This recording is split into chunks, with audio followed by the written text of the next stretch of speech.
What is going on, guys? Welcome back to the ZigZag. My name is Corbin, and thank you for joining me here today. And it is a very special week in wrestling because Wrestlemania is this weekend, and I am super excited.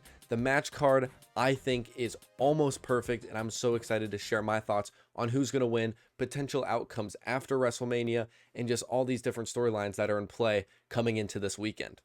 Also, if you want to check out my podcasting platform, that'll be on Apple Music, Spotify, Pandora, freaking who knows what. You guys can check that out as well in the comment below. And also, between the cut, I did fix my bed because my parents get on my case all the time that my bed is not made. So I had to quickly fix that. And I thought that the intro was good enough to maybe just go ahead and leave in there. So I fixed my bed. You're welcome. But now getting into our predictions, the first match up is the unsanctioned match between Jacob Fatu and Drew McIntyre. And this is actually going to be featured on the first hour on ESPN. So this is going to play a bigger part than you would think. The matches that are going to be featured within the first hour on ESPN on both nights are the unsanctioned match that I just talked about. We have the 6-man tag with Logan Paul, Austin Theory, IShowSpeed, the Usos, and LA Knight. And then on night 2, we have Obafemi versus Brock Lesnar in the first hour, and also the Intercontinental Championship ladder match. So I think this will actually affect one of my decisions a little bit more than the other one, but we're going to kick it off with Jacob Fatu versus Drew McIntyre, and just what a treat we're going to get. And I've seen some people online talking about how if it's on that first hour of ESPN, it could maybe dampen the brutality of the match itself, because of course we as fans are expecting a bloodbath from how the feud has been built, what these guys are willing to put themselves through. I mean, we've seen with Drew McIntyre time and time again, that Hell in the Cell match with CM Punk, that dude is willing to put his career on the line just to make a special moment, basically. And we know Jacob Fatu is literally down for anything. That dude's an absolute animal. I think that some people are thinking potentially ESPN is going to dampen this fire that's going to be involved with this match, and I don't think it is. If this was on like first hour on like CBS or like a normal televised product, potentially that would happen. The thing is this is ESPN. ESPN has UFC. If you don't watch UFC, there's like blood covering the mat for about 90% of the show anyways. People break limbs, they get muscles torn up, people get choked out. Like, it's absolutely brutal. So I don't think ESPN would actually care if this match got a little bit bloody, a little bit crazy. So I'm not going to let that affect my pick, at least for this match. I think that Jacob Fatu is probably the correct winner for this. The reason I think he's going to win is because Drew McIntyre is going to film a movie, and I think if he lost in a big way at this match, obviously with the blood feud, it would give him time off to go film the movie, and eventually he would make this big return and be like, oh, it's Drew McIntyre. Everybody would freak out. It would be fantastic. And also, beating the former champion in Drew McIntyre would enable Jacob Fatu to go to the main event scene pretty easily. It'd be a pretty quick step. And then, I mean, to me, it just makes sense that Jacob Fatu would end up winning this match. Our second match is the 6-man tag match with Logan Paul, Austin Theory, and IShowSpeed, aka The Vision plus Speed, versus the Usos and LA Knight. Yeah, I think that this match is going to be a sneaky show stealer. And the reason I think this is because we have the celebrity involvement in an IShowSpeed, which I believe makes sense for him to be here. I think we're going to get some viral moments just because you have Logan Paul, who is so good at creating those viral internet moments, and along with IShowSpeed, who's bringing an entire new fan base to the equation. And then along with that, we have the talent of Austin Theory and the Usos and LA Knight. For my prediction on who's going to win, I really don't know. I've seen a bunch of different theories online. IShowSpeed potentially could turn on the Vision because he doesn't really want to be there, but also maybe we get this thing of IShowSpeed actually maybe sides with the Vision instead and helps them build up that momentum to get the victory against the Usos and LA Knight. I'm not really 100% sure where this is going to go. I think if anything, probably the Usos and LA Knight are going to pick up the victory. This is one that's kind of just up in the air. I could see a whole bunch of different scenarios happening. Of course, we've seen the beef with Tom Brady online that Logan Paul has had. And could he play a role here? Because it's WrestleMania. It's built off of celebrity involvement. We've been knowing this, and I think, honestly, if Tom Brady were to show up, I wouldn't be surprised about it. I've heard this online from a few different people, and I don't absolutely hate the take. I also think that since the Vision are the tag team champions, you want to have a high up competitor that is helping to elevate those titles throughout the course of the year or throughout their title reign. And I think having the Usos pick up the win in the 6-man tag match would make a lot of sense because it helps elevate them, but it's not losing the titles. The Vision aren't getting their titles taken away. It kind of just builds up the tag division in itself, in my opinion. So the Usos and LA Knight, I believe, will pick up the win here at WrestleMania.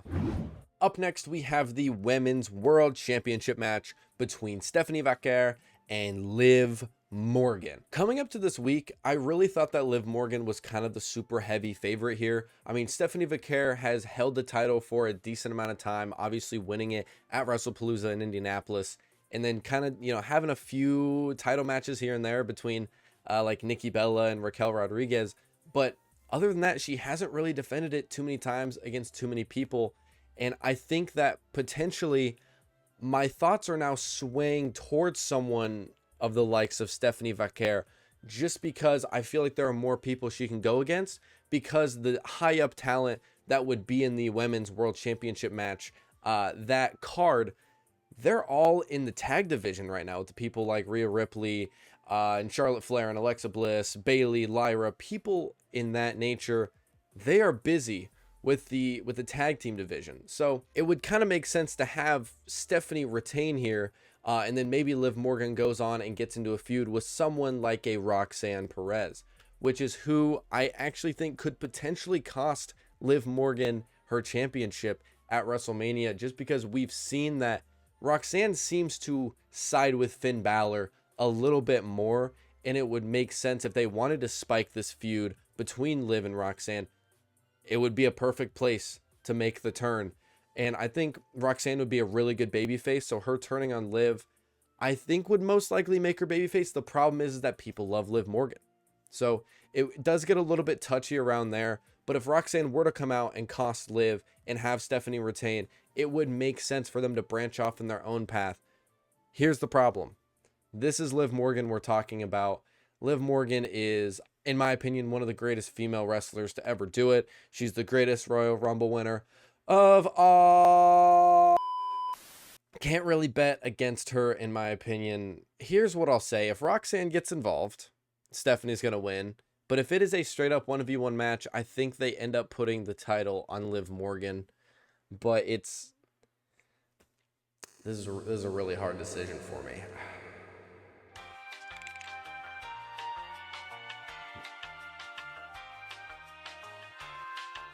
Here's what I'm going to say.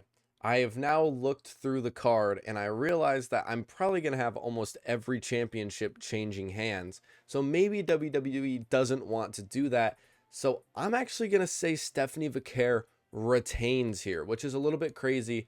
But I think Liv Morgan's going to win this championship later in the year, potentially at a SummerSlam or something like that. So give me Stephanie Vaquer to retain, which might sound a little bit insane. It might not be the most popular pick, because I was going to pick Liv Morgan up until recently, but I just see a scenario where they give Stephanie more time with the championship. And another thing I will say about the women's championship match is that I feel like Stephanie Vaquer needs the championship more than Liv Morgan does. Liv Morgan elevates any person in any feud she's with. So if they wanted to go elevate a Roxanne Perez, for example, she could do it without the title, and Stephanie still needs that title, and she can have other matches, and it makes two branches for them to follow for their storylines throughout the year.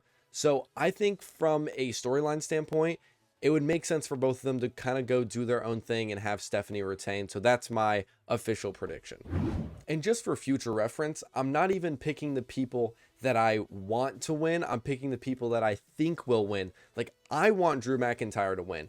I want the Vision plus IShowSpeed to win. I want Liv Morgan to win, but I just don't really see it going these certain people's way. So just remember that throughout the list. So potentially I'll be picking people that I don't necessarily want to win, but things will happen. So let's just continue on with the rest of the card. And next up, we have the Women's Tag Team Championship Fatal 4-Way match between Nia Jax and Lash Legend versus Charlotte Flair and Alexa Bliss versus Bayley and Lyra Valkyria versus the Bella Twins with an asterisk. The reason the asterisk is there is because Nikki Bella has been hurt. She's been dealing with a really crazy ankle injury through the past few weeks. That's why she hasn't been featured on SmackDown or Raw, and it's up in the air. So currently the plan is if Nikki Bella does not return in time, the Kabuki Warriors will take their place in this tag team match. So automatically I feel like I can eliminate the Bella Twins and the Kabuki Warriors depending on who goes in. But here's the thing. If you guys know me, if you listen to the channel, you know I am not the biggest fan of Nikki Bella. But right now, we are all in the Bella army, because if the Kabuki Warriors do end up in this match, we do not get Io Sky versus Asuka at WrestleMania, which I have been wanting for months. I have been planning this out for months, because then we can finally get the Kairi Sane face turn that I've been looking for, and we get it on the main stage at WrestleMania, which I want so badly. So right now, I am in the Bella army. I love Nikki Bella, and I need her to hopefully clear up her injury and return so that we can get the match of Asuka versus Io Sky. So back to the tag team match, though. I can see Bayley and Lyra Valkyria picking up the win. Now, I do understand that the Irresistible Forces did kind of just win the tag team championships, but they've already defended it a few times, and it would make sense for them to pass around the tag team titles a fair amount during this year. So I wouldn't really be mad if every single tag team maybe had like a 70 to 100 day reign, just so we can get a bunch of different tag teams flowing with the championships. I don't think we see Charlexa picking up the win here, just because I think their split and their feud is coming potentially after the match or even during the match. We could see one of them walk out on the other or betray the other one or something of that sort. So they definitely don't win. For me, it's just between the Irresistible Forces and Bayley and Lyra Valkyria. And I'm just going to go ahead and pick Bayley and Lyra. I feel like it's kind of a full circle moment that Lyra won it last year after Bayley was replaced by Becky Lynch. And then, of course, they ended up losing it the very next day. I feel like it would make sense for them to finally get their moment as a tag team, because they have been a tag team basically for almost a year and a half now, and they have not had any success. So I feel like giving them their flowers finally at the biggest stage of them all would probably be the best full circle moment in wrestling right now. Next up, we have the technical special match between Seth Rollins and Gunther. Nothing on the line, no stipulations. But here's the thing, this match is going to cook.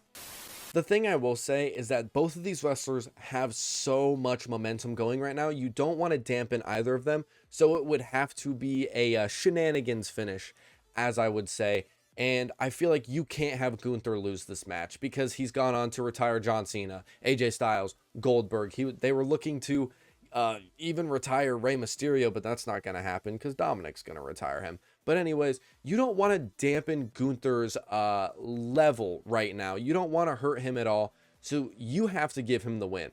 I think that Seth can afford to lose this match, but he's not going to lose it clean, because I think Braun Breaker is going to return to spear Seth, because originally he actually was cleared for WrestleMania. He has been cleared, I think, 2 weeks in advance. But the thing was, is they didn't want to build up this feud in the matter of 2 weeks. They wanted to put in Gunther as kind of a placeholder just to get Seth and Gunther on the card, which I think is the correct decision, because honestly, without Gunther and Seth, it's not WrestleMania, if you want me to be honest. And I think if you get Braun Breaker involved with this and he comes in, he spears Seth Rollins, it kickstarts that feud, and then you have Gunther win, so it keeps Gunther looking strong, it keeps Seth looking strong, and it also sparks that immediate feud between Seth and Braun Breaker. And along with that, Gunther picking up the win could have implications with Paul Heyman, because we've seen that they kind of have a little bit of a thing going on. And I think what it's going to be is Gunther's going to ask for a favor from Paul Heyman, and Gunther most likely is going to end up retiring Brock Lesnar at SummerSlam. That's kind of, I think, the trajectory they're going with this at the moment. But go ahead and give me Gunther to pick up the win against Seth freaking Rollins. Moving on to the Women's Intercontinental Championship match between AJ Lee and Becky Lynch. Throughout the entirety of AJ Lee's title reign, I actually believe that it was kind of just all a big build-up to just let Becky finally win it back at Mania. But there is something that's kind of hitting me in the back of my head right now, kind of saying that maybe Becky doesn't win this. And the reason is because I feel like they need Becky Lynch in the main event scene against someone like a Stephanie Vaquer or a Liv Morgan, kind of just depending on who wins it. So it would actually make sense to me if we saw AJ Lee beat her another time. But also, again, my only problem with picking AJ Lee is because she's not a full-time wrestler. And having Becky Lynch win and elevate the IC title a little bit more, and then maybe move on to the main event scene a little bit later in the year, that would make a lot more sense to me. I don't really have that much to say about this certain match, so give me Becky Lynch to win the Women's Intercontinental Championship against AJ Lee at WrestleMania. And finally, we are moving on to the main event of night one of WrestleMania. Cody Rhodes, who is your champion, versus Randy Orton with Pat McAfee for the undisputed WWE Championship. And I think everybody kind of knows the answer to this. I don't see Cody retaining here. I think that we're going to get celebrity involvement with Pat McAfee, potentially Jelly Roll. Here's what I think should happen. I've seen this online a little bit, and I love this take. We've had the feud a little bit with Jelly Roll involved. We have Pat McAfee, who we know is involved. This would be an awesome idea.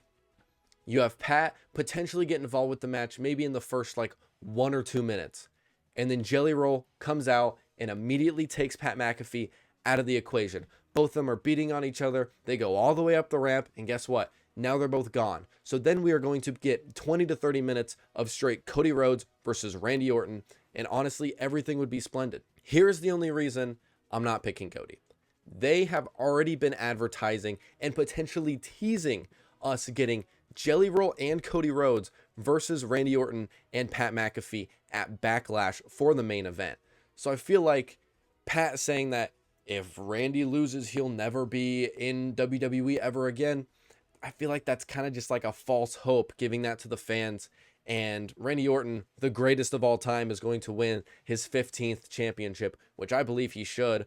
I don't really have that much to say. I don't think there's going to be too many shenanigans here. Maybe that original scenario that I just talked about with Jelly Roll doesn't play out, and we do get this John Cena, Travis Scott-esque scenario, and we get Pat McAfee screwing over Cody Rhodes yet again, and then, kind of solidifying Randy and Pat as this heel duo, I would guess. Now, I do understand what they're doing with Pat McAfee. As much as people hate this, the WWE bringing in Pat McAfee to give Randy Orton heat is good, because originally Randy was not getting heat. He was getting cheered for beating up the golden boy, the champion, Cody Rhodes, and it makes sense to bring in someone who people would hate in this storyline to help build up some heel heat for Randy Orton. To me, it makes sense. I don't want Pat McAfee super getting involved with this match. I would kind of like them to just be straight up, put on a really good match between the Viper and the American Nightmare. I think it'd be really cool.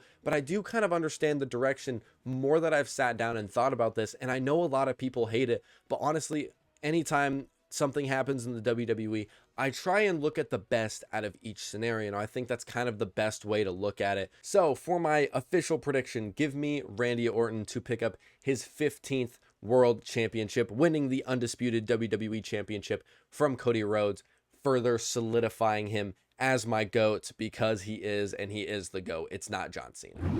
Next up, we have night 2 of WrestleMania, the WrestleMania Sunday, the absolute stacked card that we have on that second night. The first 2 matches, again, are going to be featured on a first hour ESPN deal where you are getting the first hour free for WrestleMania.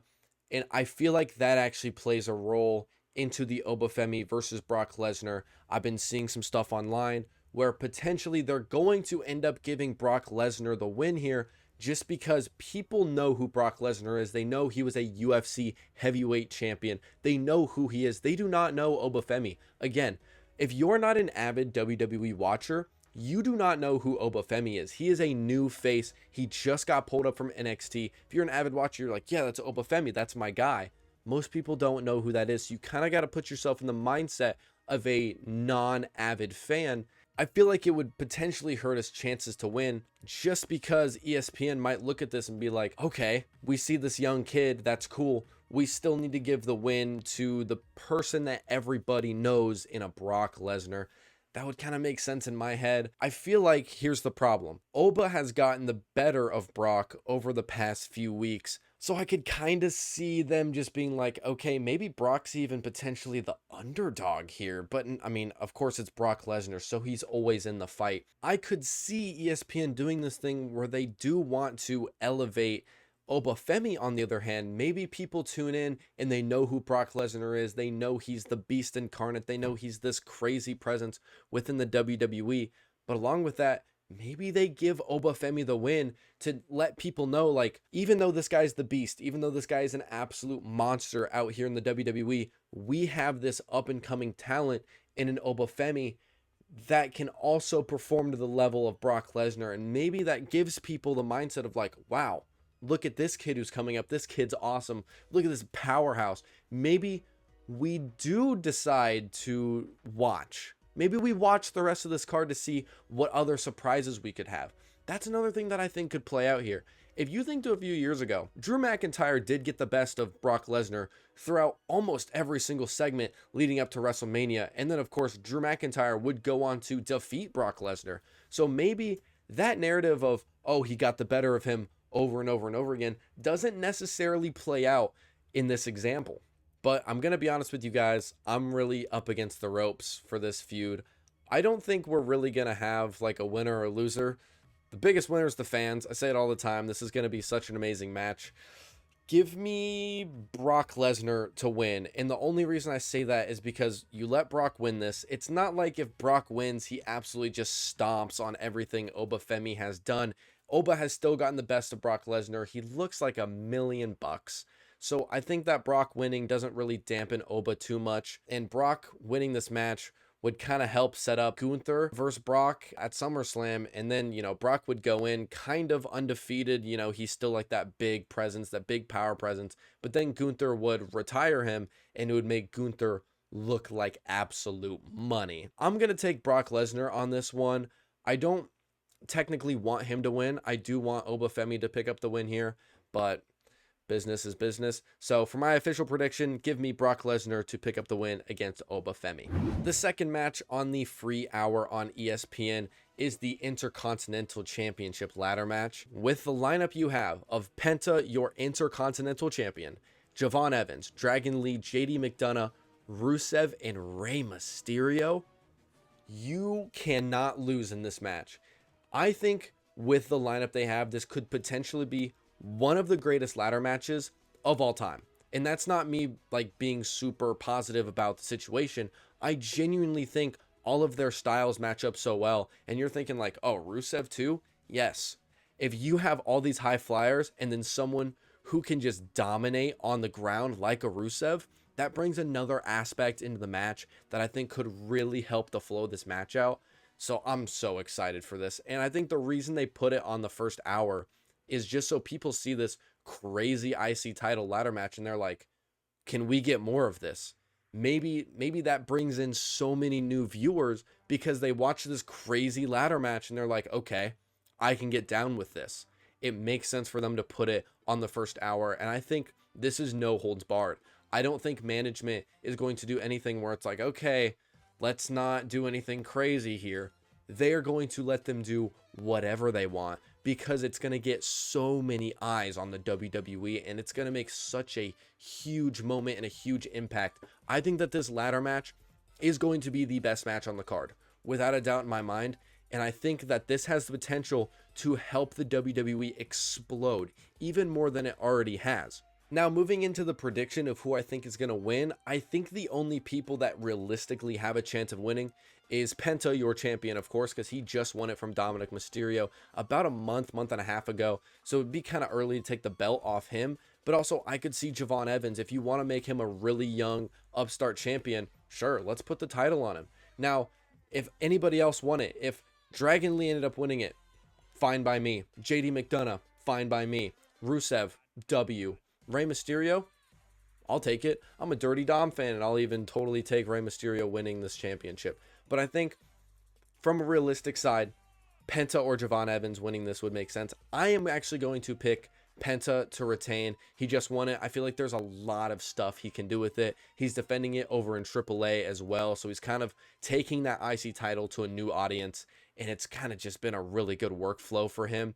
And I think him continuing as champion is a really good look for the WWE. So for my official prediction, give me Penta to retain his Intercontinental Championship in the crazy ladder match we're going to get here at WrestleMania. Now, I do have a potential match on here. The reason I put potential is because, like what I talked about earlier, the night 2 would obtain the match Asuka versus Io Sky, and the only way that happens is if Nikki Bella, of course, gets cleared to participate in the Fatal 4-Way match. Like I was kind of talking about earlier, we are all Nikki Bella fans. Bella Army, rise up. You can look, but you can't touch. I'm a Nikki Bella fan for about 1 week, not even a week, 5 days. For 5 days, I'm a Nikki Bella fan. So if she can get cleared and the Kabuki Warriors do not take the Bella Twins spot in the Fatal 4-Way match, we are going to get Asuka versus Io Sky, and this is my prediction for that. I think that it would make sense to have Io win. And the reason Io Sky is winning, if you guys listen to my podcast, if you listen to any of my other stuff, you know that I'm a Kairi Sane stan at heart. She's one of my favorite women's wrestlers right now. It's like her and Chelsea Green are like my 2 favorite girls, and Liv Morgan. Liv Morgan, of course, is up there. She's always up there. But Io Sky winning would make sense because you're going to have Asuka and you're going to have Kairi Sane out there, and this is where we're going to get the Kairi Sane face turn. She's going to finally turn on Asuka. Maybe Asuka gets in her face, is like manhandling her, and Kairi finally backs up Io and is like, do you know what, Io, you were right the whole time. Like, Asuka's this terrible mentor, and she's been berating me and bullying me, for so many months, or potentially even a year at this point. And she's finally going to turn on Asuka, which is going to cost her the win and give the win to an Io Sky. In this match, with the style of wrestling that they both have, it is going to be such a good match if this happens. Again, it's a very much an if, because we don't know the status of Nikki Bella, but I am literally praying for her to get cleared. Of course, I never want anyone to ever be injured, so I'm praying for everyone to get cleared. But this is a huge moment if Nikki Bella does get cleared, because we can get this match that deserves a WrestleMania spot. So for the potential official prediction for this WrestleMania match versus Asuka and Io Sky, give me Io Sky to pick up the win. Next, we have the WWE Women's Championship match between your champion Jade Cargill and Rhea Ripley. Heading into this week, I honestly thought this was kind of a runaway to give Rhea the win here. Jade Cargill kind of has her little faction going of little goons with Michin and B-Fab, and it's kind of up in the air who I want to pick, because I could see Jade Cargill retaining and then potentially maybe putting her into another match or feud of some sort with someone else down the line. But honestly, no. I'm giving the win to Rhea Ripley. If you want to elevate the SmackDown Women's title, which it needs it right now, you will put the title on Rhea Ripley. She's someone that you just don't mess with in that scenario. If you want to give someone a big win at Mania, which they've been needing, and you want to give the title, huge implications and all this stuff, give it to Rhea Ripley. She's one of the best on the roster. I don't really see any way around it. The small faction between Jade and Michin and B-Fab have kind of gotten the best of Rhea, and I like how the storyline has maybe put Io into the mix as well, and they've kind of been beating on her. They've actually built the story a little bit better that last week, kind of, and hopefully we get something kind of similar on Friday Night SmackDown this week, but I'm not 100% sure if we will or not.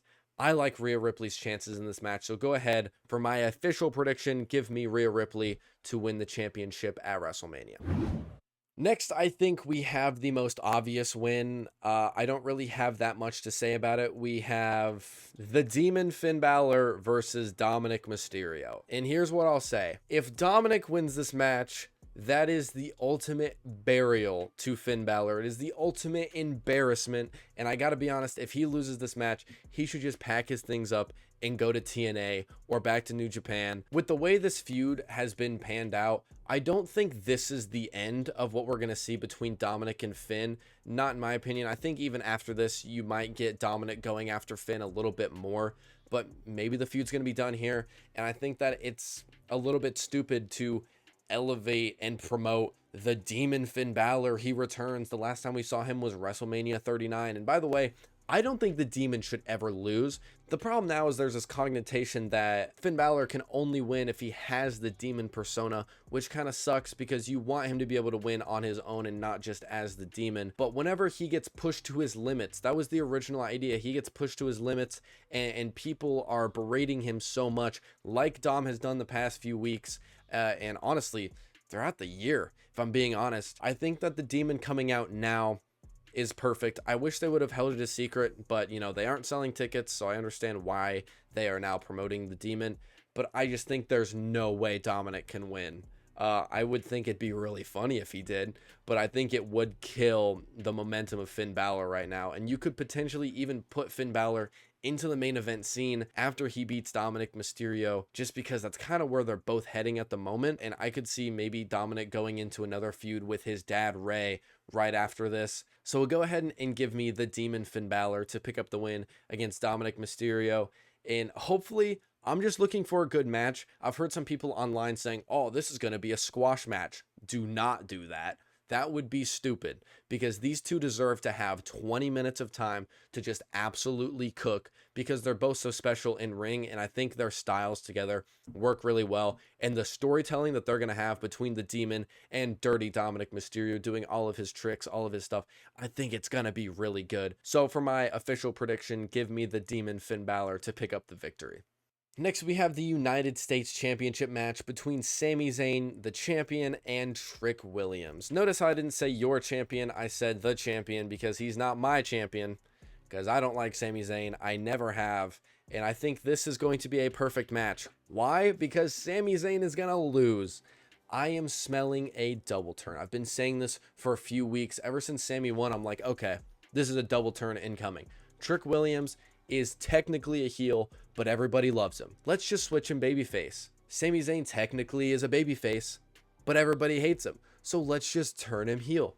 It's going to be perfect. At WrestleMania, we're going to get a double turn for the US Championship, and Trick Williams is going to win as a babyface, and the place is going to freaking erupt. I'm actually really excited for this match. The only problem, of course, I have, Carmelo Hayes is not involved, but I understand why he wasn't involved with this, because they had to make Sami Zayn look like an even worse guy. And I understand why Carmelo Hayes is not involved with this match. I understand why he got screwed out of WrestleMania, because I think, first of all, this is going to be a full circle moment. I think Carmelo Hayes next year is going to be involved in WrestleMania in a big way, potentially for a big championship, maybe a big ladder match, maybe even back for the US title again, something of that sort. So everything happens for a reason. And the way you get Sami Zayn to be an even bigger heel in this moment is to take out the people's favorite in a Carmelo Hayes. And if you had Carmelo versus Trick, the dynamic wouldn't work as well, because it's two people that everybody loves. And I think more people would want Trick to win, who technically would be the heel there. So, and you could do the double turn there, but you don't want Carmelo to be a bad guy, because he's great as a babyface right now. And you're going to get this double turn between Sami and Trick Williams, and it is going to be spectacular. So for my official prediction, give me Trick Williams to beat Sami Zayn and become a massive babyface within the company. And finally, your WrestleMania main event. We have CM Punk, the champion, versus Roman Reigns for the World Heavyweight Championship. And I think some shenanigans will happen in this match. I think that there is a chance that The Rock could potentially return. Maybe the Usos turn on Roman Reigns. Maybe the Usos turn on CM Punk, because they kind of aren't really enemies with CM Punk at this point in time. But of course, CM Punk has been talking crap about Roman's family, which means he's talking crap about The Rock, the Usos, you know, all these people within that giant family tree. So I could 100% see the Usos or The Rock getting involved with this match. In all honesty, I do believe that the winner here should be Roman Reigns. I feel like Roman elevates the title to even bigger heights than CM Punk will. And I think that CM Punk has held the title for quite a long time. It's time for a new change of scenery, and then we can put the title on Roman. I know the biggest problem with Roman, of course, is that he's not always on every single Raw, which sucks. But also, if he can be there every other Raw, or maybe even a few Raws in a row, and then, take one off. If he can get a solidified schedule, I won't have a problem with it. And also, Roman can start up different feuds with literally anybody. Like I was talking about, he can start up a feud with Finn Balor because they have a ton of history. Finn Balor has beaten Roman Reigns.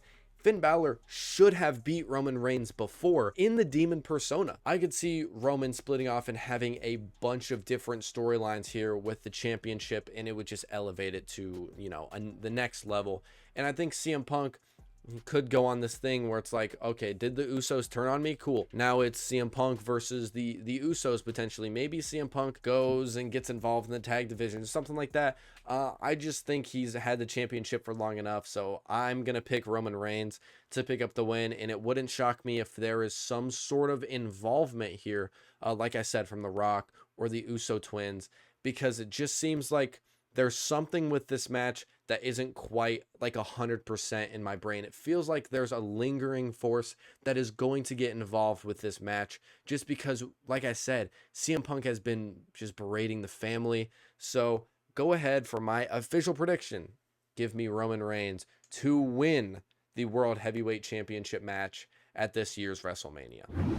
And ladies and gentlemen, that is the end of my prediction video for this year's WrestleMania. If you have any comments or you want to share your predictions, leave them down below. I'd love to talk to you guys. If you want to keep it private, my DMs are open. Like I said, that is at ZigZag06. If you want to message me, DM me there. I will 100% pick up the phone, and I will text you guys back for sure. I love talking with you guys, so please start up a conversation. I will be there to answer, no problem. So if you guys also going to do me a favor, go down below, like and subscribe. It really helps me out, helps promote the channel. And, guys, I really appreciate it. We have like 119 subscribers, which I'm just so blessed and so thankful for. I think it's probably way more than I deserve, but just to know that I have 119 people that are willing to follow me, it just means so much, more than you guys probably understand. So I just want to thank you guys so much. If you guys And if you're going to go ahead and check my links down below, that would also be pretty sweet. And all of my Instagram, TikTok, and other links are down there as well. I'm going to try and start picking up my Twitch a little bit more as well. That is ZigZag Gaming, just because I didn't know what else to call it. We'll have a lot of fun over there once I finally get everything set up and get that, back rolling again. But other than that, I don't have anything for you guys. Just sit back and enjoy the matches this weekend. And I hope you have a wonderful day.